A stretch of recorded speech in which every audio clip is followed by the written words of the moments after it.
Je nourris plus de 500 enfants défavorisés toutes les 2 semaines. Je vous rappelle que c'est notre thème du jour. Et notre invitée, Madame Kétiane Carius, est là. Il faut savoir qu'elle est chef d'entreprise dans le domaine de la construction, mère de 4 enfants. Eh bien, on ne dirait pas. Merci Caroline. En tout cas, merci beaucoup d'avoir répondu à notre invitation. Et la question qui me paraît fondamentale, c'est de savoir comment est-ce que vous avez démarré cette activité, parce que ça ne court pas les rues. Les personnes qui nourrissent des enfants qui ne sont pas les leurs, ça ne court vraiment pas les rues. Alors, ça a commencé tout naturellement. Quand j'ai eu mon premier enfant, je me suis sentie vraiment bénie et je me suis dit, il faut donner, il faut rendre ça, il faut faire quelque chose. Est-ce que vous étiez quelqu'un de dur avant cela? J'étais quand même assez... En fait, j'ai toujours été sensible à la cause des gens, mais j'avais un caractère qui était très dur. J'avais une grosse carapace. Et je me suis dit, il faut faire quelque chose. Il faut y aller. Et tout naturellement, mon choix s'est porté vers les enfants. Parce que comme Philo le disait tout à l'heure, et comme tout le monde acquiescerait, ce sont des êtres innocents. Ils n'ont pas demandé à être là. Donc, tout d'abord, on a essayé d'aider les orphelins. Donc, ceux qui n'avaient malheureusement plus de parents, pour essayer de les aider. On a commencé en faisant des cadeaux de Noël, parce qu'on s'est dit, voilà, c'est une période familiale qui est assez difficile pour ceux qui n'ont pas forcément de famille. Et on a remarqué, en fait, que ce qui avait le plus de valeur à leurs yeux, c'était les petits goûters qu'on leur offrait. Vous êtes quand même allé un peu trop vite, parce que moi, je voulais quand même comprendre le phénomène. Je veux dire, cette transformation qui se passe lorsque vous mettez au monde un enfant. Comme vous-même, vous venez de le dire, vous aviez auparavant une carapace derrière laquelle vous vous cachiez. Alors, l'enfant vient et tout de suite, vous avez envie d'aider, de vous ouvrir au monde. Non, ça paraît magique comme ça, mais c'est pas ça. Donc, l'enfant vient, on reçoit plein de monde. Et on est dans une espèce de gratitude, de béatitude en fait. Et je me dis, je suis vraiment bénie. Pourquoi moi? Il faut que si je me sens comme ça, il faut que je sois un canal en fait. C'est ça pour moi. On ne te bénit pas pour que tu restes béni dans ton coin. C'est pour que tu fasses quelque chose autour de toi. C'est tout. Et donc on est arrivé en Côte d'Ivoire. Je vivais pas, j'étais en France à l'époque. Donc quand j'arrive en Côte d'Ivoire, je décide là maintenant de faire quelque chose, mais je ne sais pas quoi. Et donc j'ai mon compagnon qui était justement dans un quartier défavorisé, qui me dit, tu sais, les gens ont faim. Essaie de voir ça, les gens ont vraiment faim. Ça existe. Et moi, je savais, j'étais dans ma toux, je ne savais pas que les gens avaient besoin de manger. Enfin, ils avaient ce besoin-là. Pour moi, c'était, voilà, peut-être pas 3 repas par jour, mais peut-être 2 repas par jour. Il y en a qui n'ont même pas un repas par jour. Je l'ai découvert sur le terrain. Je ne peux plus m'arrêter. Je ne peux plus m'arrêter. Tant que ce besoin-là continue, je serai là. Voilà, c'est tout. Et lorsque vous démarrez, vous vous dirigez vers quel quartier, vers quelle commune, vers quelle catégorie d'enfants? Alors, quand on a commencé, donc, comme je vous ai dit, au départ, c'était vraiment essentiellement que des orphelins. D'accord. Donc, dans l'équipe, enfin, avec moi, j'avais une amie qui faisait des études sociales, donc qui était en contact avec des orphelinats. Donc, on est allé tout d'abord à Abobo. On a commencé à aider des orphelinats à Abobo. Et comme je vous ai dit, c'est au cours de l'arbre de Noël qu'on a fait que je me suis dit, il faut focaliser. Non, ce que vous m'avez dit hors antenne, ça reste hors antenne. Non, je l'ai dit ici tout à l'heure. On a focalisé après les cadeaux, on s'est focalisé maintenant sur la nourriture parce que c'est un besoin primaire. Un homme qui a faim n'est pas un homme libre. Ces jeunes-là, c'est le futur de demain. Il ne faut pas les laisser avoir faim et parler d'éducation, de santé. Non, la nourriture vient avant tout ça. C'est comme ça qu'on a décidé de focaliser nos efforts sur la nourriture, un peu à l'exemple de ceux qui connaissent peut-être les Restos du Cœur en Europe. Voilà, c'est ce qu'on essaye de faire tout simplement. C'est vraiment une action louable, mais en même temps, je me pose une autre question. Je veux dire que le problème de ces enfants, c'est pas de pouvoir avoir une fois en passant de la nourriture, parce qu'ils passent des journées sans manger dans la faim. Est-ce que le fait de venir leur donner à manger toutes les 2 semaines ou peut-être une fois par mois ou une fois tous les 2 mois, est-ce que ça résout réellement leurs problèmes? Vous savez, Caroline, il y a un proverbe qui dit « Ce n'est pas parce qu'on ne peut pas tout faire en un jour qu'il ne faut rien faire du tout. » Donc nous, on se dit « On ne peut pas tout faire en un jour. » Les Restos du Cœur, ça s'est fait depuis, je ne sais pas, enfin, ça fait au moins 3 décennies que ça a été fait. On ne peut pas tout faire en un jour. Il faut commencer quelque part. Notre objectif, ce n'est pas de faire des repas toutes les 2 semaines. Non, c'est ce qu'on peut faire aujourd'hui qu'on fait. Notre objectif, c'est de faire des repas tous les jours. Tous les jours, changer le quotidien de ces personnes-là pour de vrai. Avoir cet impact où ils ne se posent plus la question de savoir comment est-ce qu'ils vont manger. Ils peuvent penser à autre chose. Ils peuvent penser à se développer. Ils peuvent penser à la santé. Ils peuvent penser à s'éduquer réellement. C'est ça notre objectif. Et qu'est-ce qui vous empêche d'atteindre cet objectif? Alors, on a beaucoup de difficultés. Bon, il faut dire qu'on a commencé, je vais parler Ça fait 4 ans maintenant? Ça fait 4 ans et sur fonds propres. Vous êtes érigée en association. Est-ce que vous êtes la fondatrice de l'association Les Petites Mains? C'est ça. Donc, en 2014, quand on a commencé, c'était vraiment sur fonds propres. C'était voilà, d'aller vers les gens et de voir comment ça se passe. Au fur et à mesure, il y a des amis qui nous ont donné des contributions, des parents. Il y a plus de gens maintenant, des gens qu'on ne connaît pas. Puisqu'on s'est érigé en association, comme vous disiez, Petites Mains, il y a des gens maintenant qu'on ne connaît pas qui nous atteignent sur la page Facebook et qui viennent nous dire, voilà, comment est-ce que je peux aider, voilà. D'accord.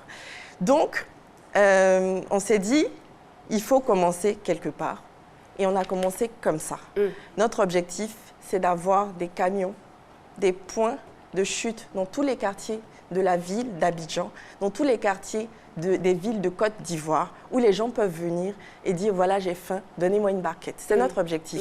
Pour le moment, on n'a pas vraiment de subventions, on n'a pas beaucoup d'aide. Donc, on fait avec les moyens du bord. On a des problèmes logistiques pour transporter la nourriture. On a des problèmes même des fois pour récolter tout l'argent pour faire les plats. On a des problèmes pour acheter de l'eau des fois. Mais Dieu merci, tout ce qu'on s'est fixé comme objectif jusqu'à aujourd'hui a été atteint. Mais on peut aller beaucoup plus loin. Beaucoup, c'est rien, c'est une goutte d'eau dans la mer. C'est voilà. Est-ce que vous avez des critères de choix? Parce que j'imagine ces petits garçons ou ces petites filles qui nous regardent en ce moment, ah mais franchement, elle n'est jamais passée dans notre quartier. Est-ce qu'il y a des études qui sont faites au préalable pour voir là où le besoin est beaucoup plus crucial?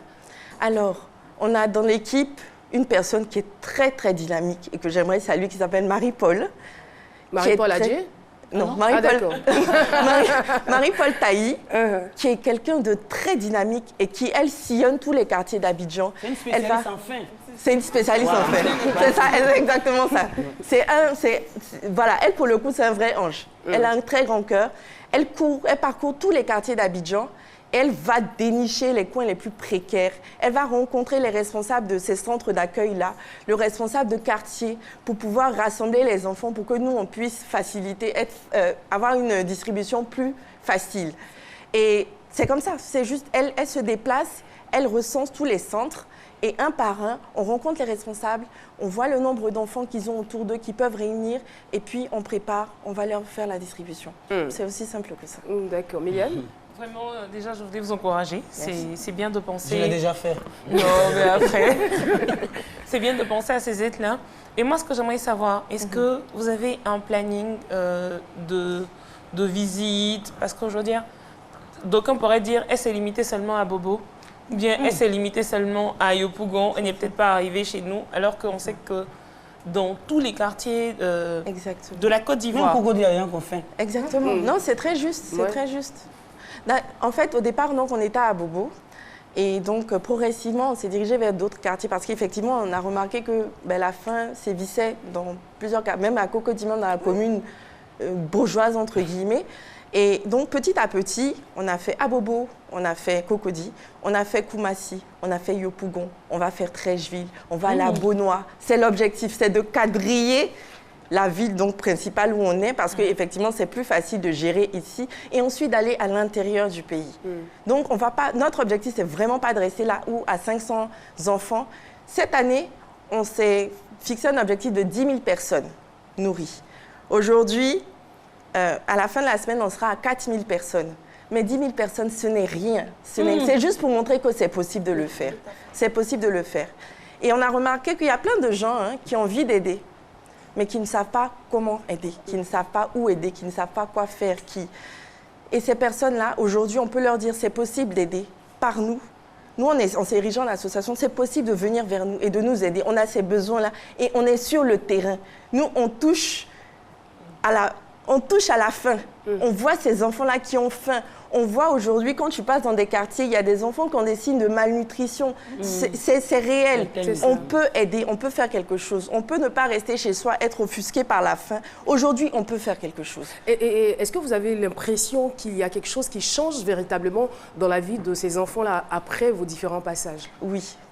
Alors, le centre d'Abobo, on avait l'habitude d'aider. Donc, on connaissait les enfants à force d'y aller.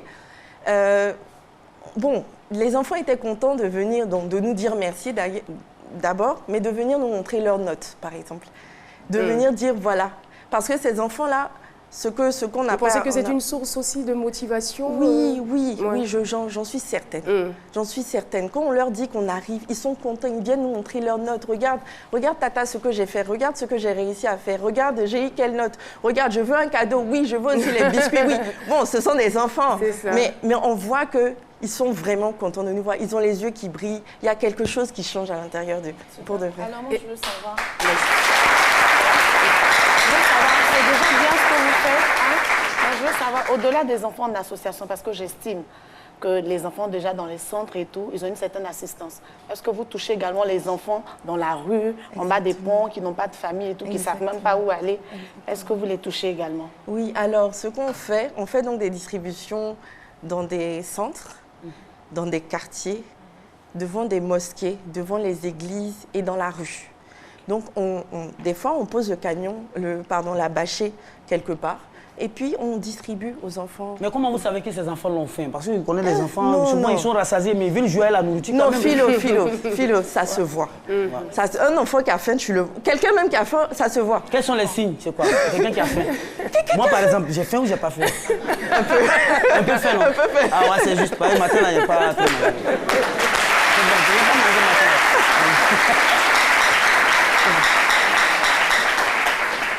Quelques dispositions hygiéniques aussi que vous prenez puisqu'il s'agit de la nourriture? Bien sûr. Donc déjà, quand on cuisine, on essaie de porter les charlottes. On se lave les mains, bien évidemment. Donc on fait des barquettes avec de la nourriture, avec des cuillères, des fourchettes. On vient avec des sacs poubelles pour qu'après les enfants aussi comprennent qu'il faut que la salubrité c'est important. Voilà, tout ça, ça participe à l'éducation. Et voilà, on fait en sorte que, en général, quand on va dans une école, par exemple, les responsables de l'école, ils ont déjà ce genre de dispositions qui sont mises en place, donc les enfants vont se laver les mains et tout. Mais quand on est dans la rue, on leur donne au moins les cuillères, quoi, pour ne pas qu'ils mangent avec les mains sales.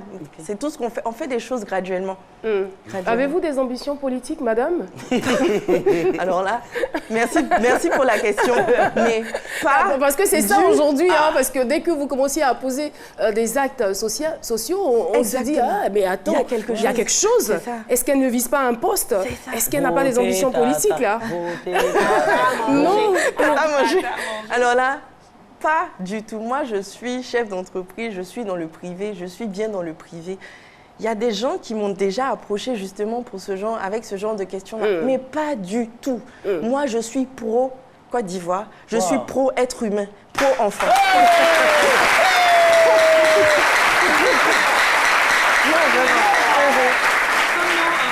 S'il y a des personnes qui souhaiteraient intégrer par exemple votre association et tout, vous aider, vous donner un coup de main, quelle est la procédure à adopter? Écoutez, on a ça mairie, c'est tout? Oh non, Philo, je parle plus sérieusement. On a une page Facebook sur laquelle, Petite Main Afrique. Quand on tape Afrique, c'est vraiment notre page qui sort. Et voilà, sur laquelle il y a tous les renseignements, il y a le numéro de téléphone, il y a tout.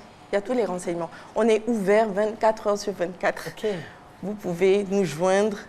Pour des gens qui ont envie d'aider, vous pouvez venir en tant que bénévole. Pour des gens qui n'ont pas le temps d'être bénévole, vous pouvez faire des contributions financières. Pour des gens qui sont loin, qui sont dans des entreprises, vous pouvez nous mettre à disposition une flotte pour transporter la nourriture. Pour des supermarchés, des invendus, les boulangeries, des invendus. On est disponible, on prend tout. On prend tout. Nous échangeons donc avec une âme très généreuse qui a décidé d'offrir son argent et son temps, son énergie aussi aux enfants pour la bonne cause. À tous ces enfants qui ont faim, c'est plus de 1000 repas par mois. Et ça s'applaudit, mesdames et messieurs. Avant de vous redonner la parole, nous allons, nous aussi, à notre niveau, hein, on fait un peu du social quelque part. Hein. C'est vrai parce que toutes les semaines, nous faisons des gagnants, des heureux gagnants, 200 000 francs, juste pour répondre à des questions. Voilà. Okay. De quoi parlait l'émission d'hier? Réponse A, du théâtre. Réponse B, de la musique. Envoie donc A ou B au 98 133 pour tenter de gagner 100 000 francs. Merci beaucoup à tous ceux qui participent. Et puis, il est important aussi de dire à tous ceux qui nous regardent que la date limite pour l'identification, c'est le 31 mars. Alors, si vous ne vous faites pas identifier, votre puce ou vos puces seront supprimées. Vous êtes en pain, voilà, Philo a dit. Vous êtes en pain. Alors, ce n'est pas le pain que vous offrez, ou pas seulement le pain que vous offrez aux enfants. Quel type de repas vous leur offrez? Alors, on essaie de faire donc des repas équilibrés. On leur apporte des protéines, des glucides. Donc, on a déjà fait des frites, de la tchéké, du riz, de la viande, des légumes, avec de l'eau minérale toujours. Et on a des gens qui nous ont offert, par exemple, des jus de fruits ou des petits biscuits dont les enfants raffolent. Voilà. Alors, c'est très bien, mais en même temps, tout à l'heure, vous nous avez dit on a des besoins logistiques, on a besoin de voitures et tout, mais en même temps, je veux savoir à long terme, c'est-à-dire dans 5, 10 ans, qu'est-ce que vous voulez faire exactement? Est-ce que ça va continuer sur cette forme-là ou bien vous allez plutôt vous tourner vers les mamans? Comme il y a un proverbe chinois qui dit, au lieu de donner du poisson à quelqu'un, il faut lui apprendre à pêcher. Est-ce que vous allez peut-être faire en sorte que les mamans de ces enfants-là aient les moyens suffisants pour ne plus que les enfants aient faim? Alors, notre ambition à court et moyen terme, c'est de faire un modèle calqué sur les Restos du Cœur, c'est-à-dire avoir des points de chute où les gens peuvent aller se procurer de la nourriture tous les jours. Wow. Ensuite, ce serait bien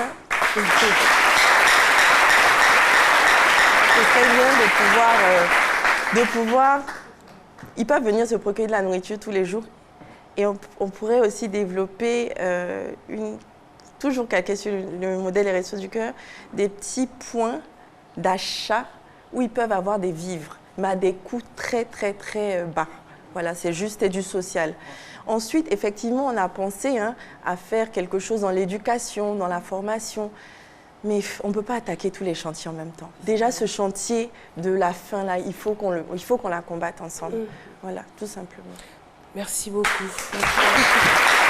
Moi, ce que je veux dire, c'est encore une fois, Philo l'a fait, mais Yann aussi l'a fait. Donc, ils l'ont déjà fait, mais c'est de vous encourager dans ce sens. Et partant de là, encourager tous les Ivoiriens. C'est-à-dire que si on avait au moins 1000 personnes sur tous ces millions d'habitants que nous sommes, qui faisaient comme vous, qui faisaient comme les Zinzins du Bonheur, les Amis de la Vie, toutes ces associations, ces ONG qui travaillent donc pour participer à l'équilibre social, pour participer au bien-être des autres, des personnes défavorisées, c'est sûr qu'on sortirait facilement de la pauvreté. Exactement. Parce que nous, on a à manger, mais il y en a qui souffrent, il y en a qui ont faim, il y en a qui n'ont même pas le minimum vital. Exactement. Et là, je ne parle même pas de ces personnes sadiques, méchantes, qui passent leur temps à faire du mal aux enfants. Ce n'est pas à l'ordre du jour. Ce qui est à l'ordre du jour aujourd'hui, c'est vous, c'est ce que vous faites et vous êtes un exemple à suivre. Merci beaucoup, Madame Clarisse. Sur ce, mesdames et messieurs, je vais passer la parole au sage Sissoko